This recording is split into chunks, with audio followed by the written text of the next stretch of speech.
From our studios in the Southern Food and Beverage Museum in New Orleans, welcome to our Louisiana Eats podcast series, Quick Bites.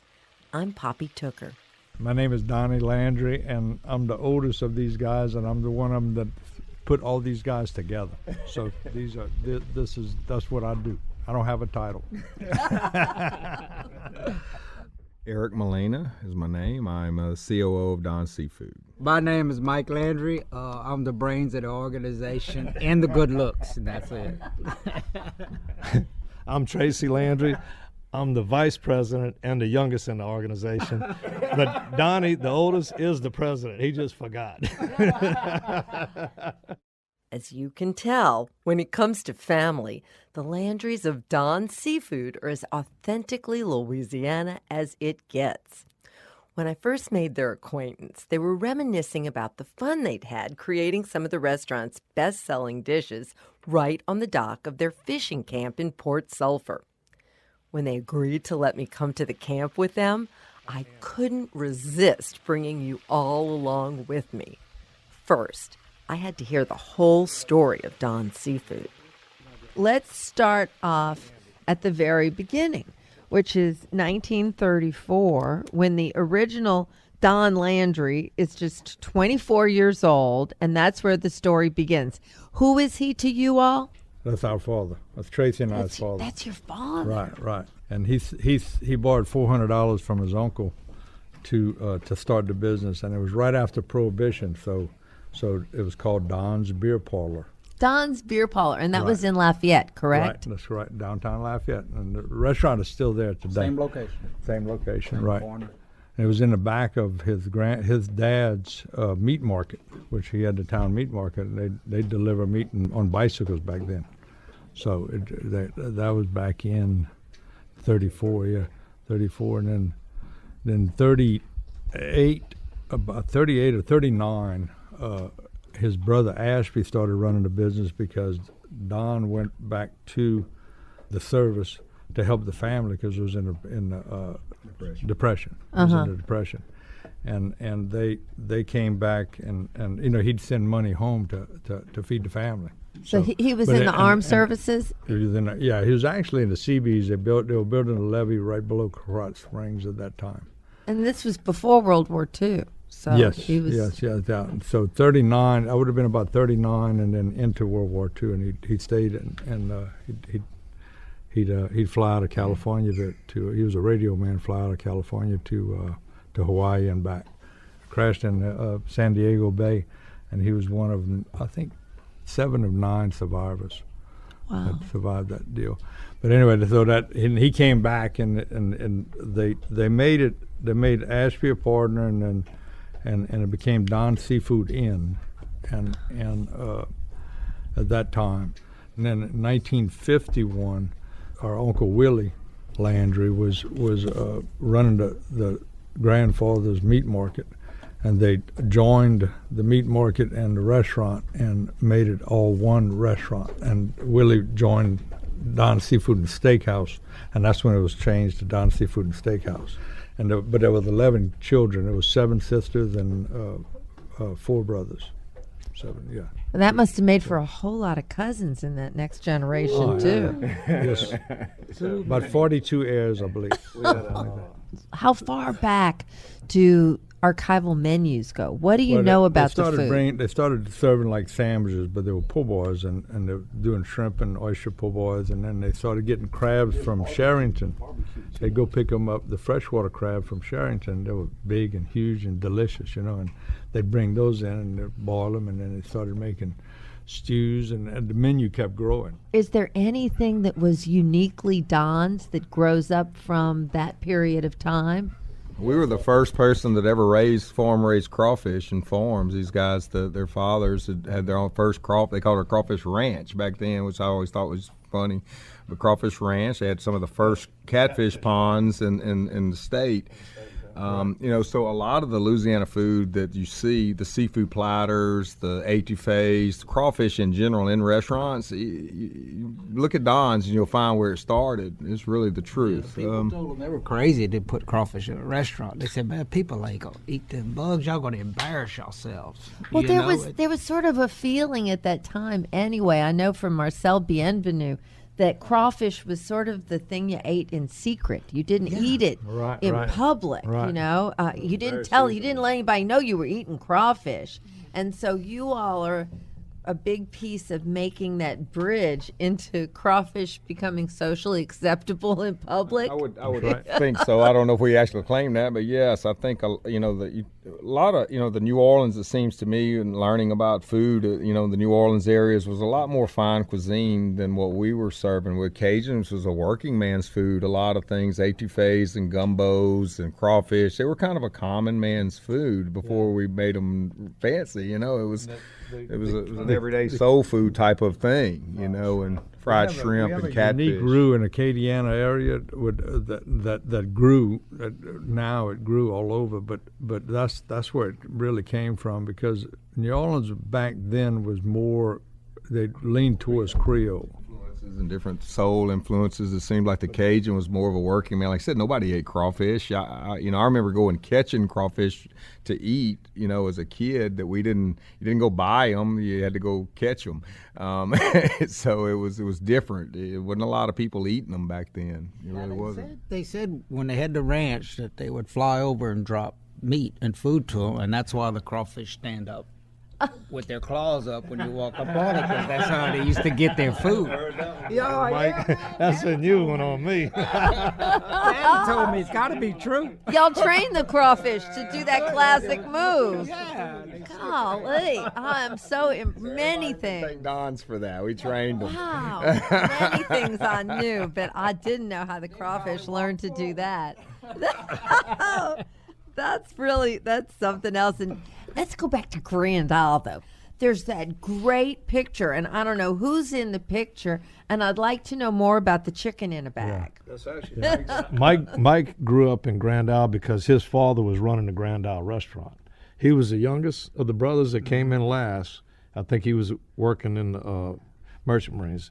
Put him working in the Grand Isle restaurant, and he raised these kids. Yeah, we had 5 kids there were born on the island, and that's all we knew was. It was a neat restaurant. It had a big screened-in porch that went out on the beach, and concrete floors, and it was just open, big open, ceiling fans everywhere.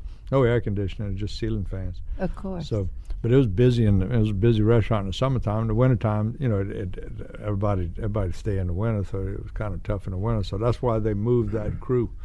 But at that time, like the chicken in a bag, that was popular, man, because it was like to go. They'd pick it up to go, and it was just pick up your chicken in a bag. So that was like early neat. Popeye's idea. This was like chicken to go. Don's cooked some really good chicken. We bet. really do. We still do. We really do. And you still have that chicken on your menus? Yep.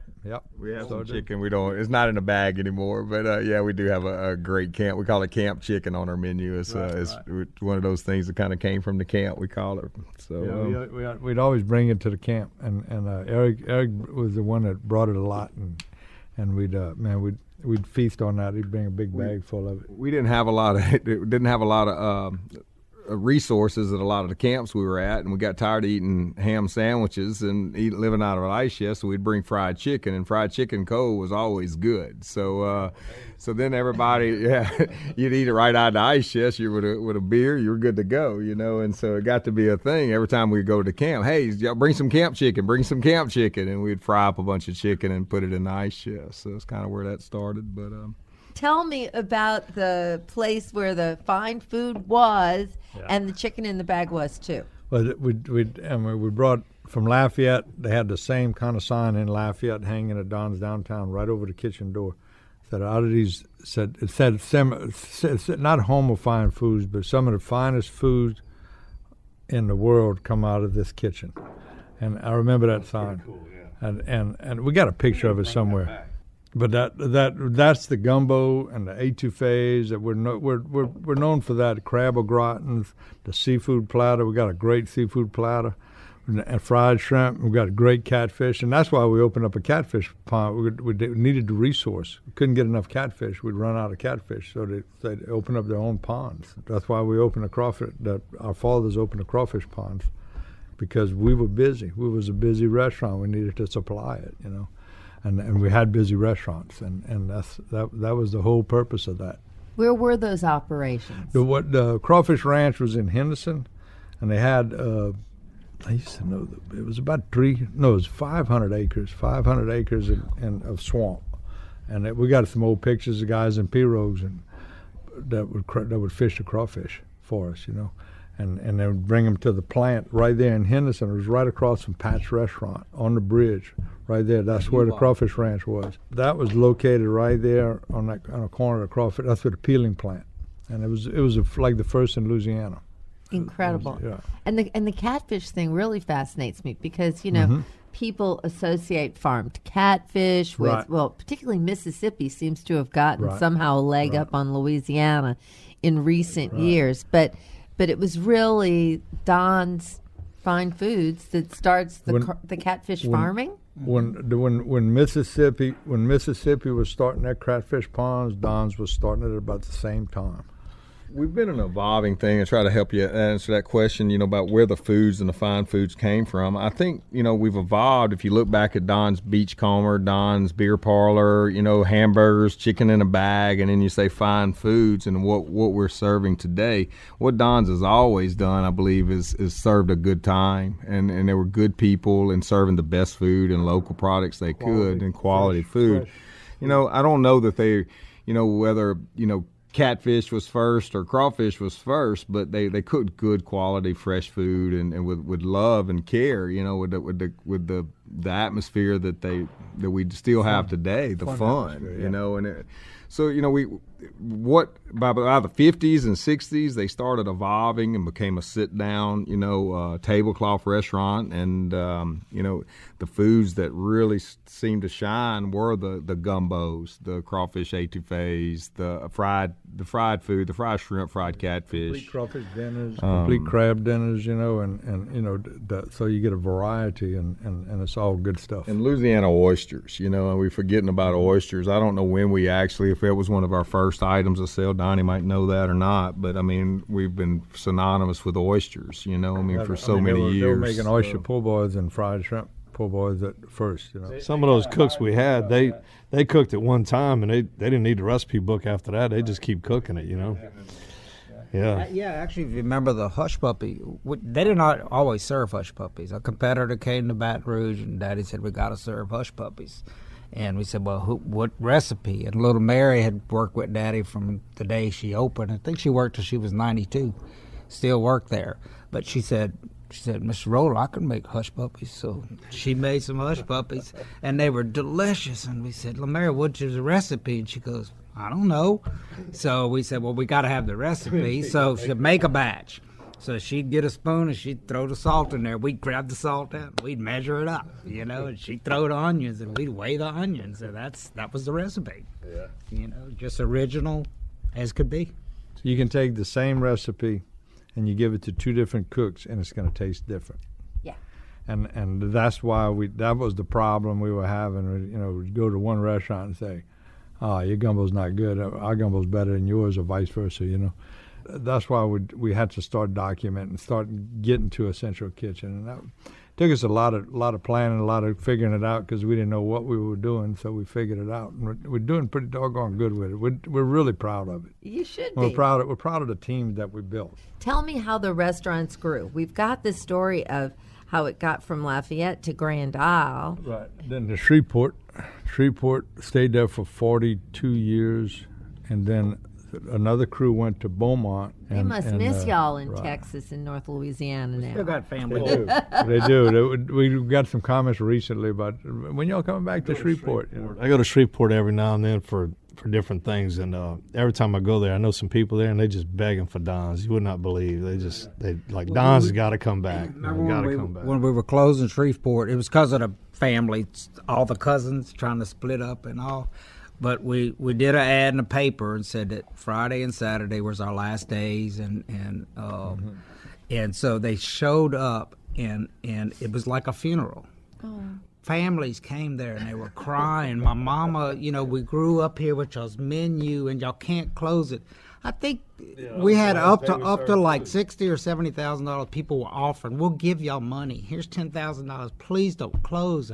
Or we grew up here, and you don't realize that, how intimate a restaurant is, over the years. Because you become their family. You become their an family. extension of their family, and that makes complete sense. Right. So tell me how you all settle down in these small communities and stay there, because I think that is an interesting and important part of the survival story and the family story. I think part of it, I know when we opened Hammond is my brother and I and my father, we just didn't want to move far apart from each other, so you don't go to another place and open another town or city way off, because your family was everything.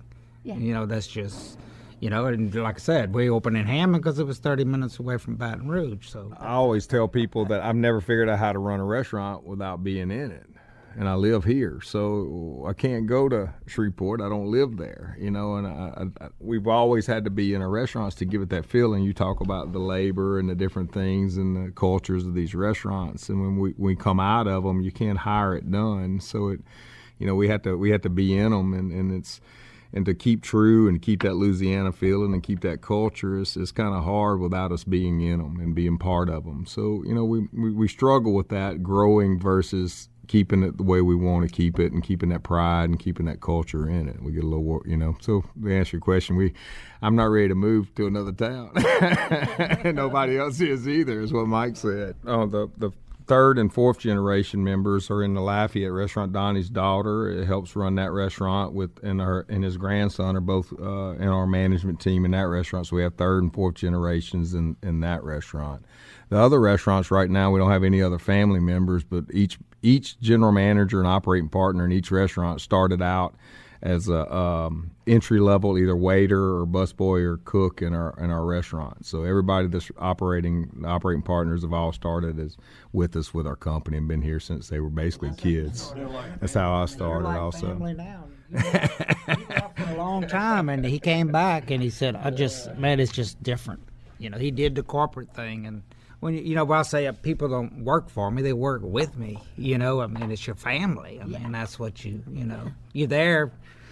7 days a week, 12 hours a day. You better like the people you with. We're all trying to make a living. We're right there with the employees, Yeah. We're all trying to make it. So when we decided to have this conversation today, we're here sitting at this absolutely phenomenal fishing spot right here we're down in Port Sulphur near Lake Hermitage. And so tell me about this side of your lives, and how often do y'all fish together? How often do y'all cook together? What's it like down here? We love to camp. We love going to the camp. Wherever the camp it's so peaceful out here. It's nice. You can go fishing. This morning we went fishing, caught about 60 or 70 trout, I guess. 3 of us. Eric he slept in at his house. But we love it down here, man. It's just peaceful. It's back to your roots. You go catch, you cook what you catch, you just, your family. It's just in Grand Isle doing that. He lived in Grand Isle, but later we had a camp in Grand Isle. We always had a camp in Grand Isle, so we always, cousins all hanging out together, fishing and hunting or whatever, and eating around the camp. And our dads took it to the next level, like when he moved his camp from Grand Isle to Sycamore Point. And that was their favorite meeting spot. That was where they did their business meetings. We'd go tag along and fish with them, but they were all talking business every day, Mm-hmm. So we kind of still doing the same thing. We're keeping it going, keeping that business tradition going at the camp, Yeah, I think if we did it any more than we do it now, we'd probably have trouble with our wives and our stores. But yeah, So no, we enjoy it, and we've all with the Louisiana lifestyle. Just sportsman's paradise. I think we were looking at the sunrise this morning and talking about we got a great life. This is great. You know, we get to enjoy this and do what we do for a living. I wouldn't want to do it any other way. So. We talked about the camp chicken and how the chicken in the bag sort of became that. Y'all want to do some cooking and show me how the magic happens here? How Little fried trout. Yeah, and I'd love to know why the fried trout is the best fried trout, and I'm having a feeling it probably is. Right out on the dock, the Landrys had a portable burner all ready with a fry pot. Okay, this is what's for supper. While Mike filleted those just caught trout, Tracy shook the fillets in seasoned corn flour and dropped them into the hot oil. Donnie was the taste tester, making sure that it was just like Dad would have expected it to be. Surprisingly, then, the talk turned to healthy eating. So with the oldest taste buds, I imagine you're like the official taster when we're trying to make sure we got consistency. I used to be a fat guy, too. That's something to talk about too, Donnie. We've had to, since Donnie became a fat guy, we've had to change and learn how to a new era. You know, we've got a lot of things on our menu that are gluten-free, and we've highlighted those and changed a couple items so we can take care of the gluten-free and the new diets, which Donnie and I both have been on it for about a year and a half now, and I think Mike's kind of, I don't know if he's 100% now or not. He's teetering on that idea, but you know, we're trying to eat healthy and trying to learn how to eat healthy. We want to also be able to, you know, give that to our guests, you know, eating options and with our food being nice, Louisiana fish and shrimp and things like that, we have a lot of options that are gluten-free and healthy. So Seafood is the option. So Donnie, did you have some sort of a health situation that made you like turn around, or? I did. I had a couple of strokes, and I started reading about it and studying it, researching it. I had actually lost vision in my right eye, and we're avid hunters and fishermen, so I had to become a left-handed shooter with a gun and a bow. So we've been reading a lot about it, and I've got 3 doctor friends that read the same books that we read. And it's got a good diet, but the thing is that omega-3 is real important in our diet, and seafood has got a lot of it. Want to tell me a little bit more about how your health situation changed your outlook on food and then translated into changing the restaurant? Well, we didn't change it, but we just made aware that we do have gluten-free menus because we do sell seafood, all your grilled fishes, and you know, we have salmon. We're working on a gluten-free gumbo too. Gluten is correlated with a lot of single-name diseases like diabetes, heart disease, stroke.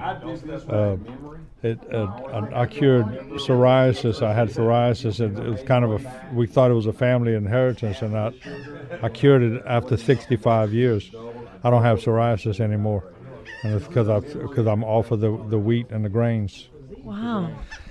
Well, one of my doctor friends tells me that in the next 10 years, you're going to hear a lot more about paleo and keto and type diets. That's what we're designed to eat as Homo sapiens. And our ancestors and grains came in about 10,000 years ago, and this is the way we eat. And we've been eating it free range animals, you know, grass-fed, all natural seafoods, all your shrimp you can eat, and we're designed to eat fat, and that's what we should burn instead of carbohydrates. And the Western diet is too many carbs and too much omega-6, so seafood's got omega-3, and that's what we need. And actually salt. We'd have to survive on salt, so seafood is salty.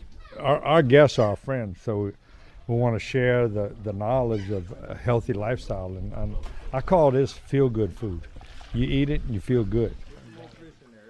While we chowed down on the trout, our conversation turned to another Louisiana favorite food, synonymous with Don's seafood, boiled crawfish. And I got the Landrys to give up their boiling secrets.